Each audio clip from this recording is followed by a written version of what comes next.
järgneva 20 aastaga jääb Eestis vähemalt 20% töötajaskonnast puudu, et hoida üleval sama hulka avalikke teenuseid ülalpeetava kohta.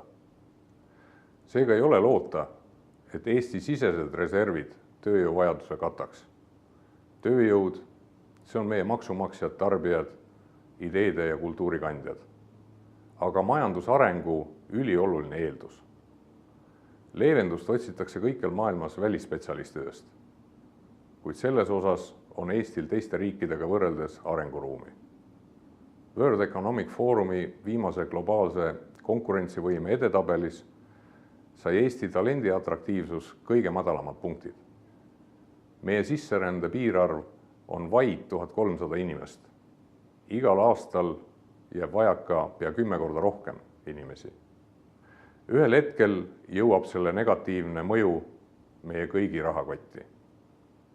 Kui praegu on iga pensioniealise kohta 3 tööealist, siis alates 2040.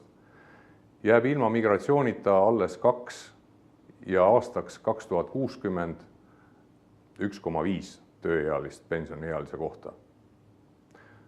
Tööjõupuudust on pidevalt vähendanud innovatsioon, kuid see on aeganõudev ja piiratud mõjuga protsess. Ja ka innovaatoriteks on ikkagi kõrgelt kvalifitseeritud inimesed, kellest me puudust tunneme. On aeg keskenduda küsimuse kas asemel küsimusele kuidas.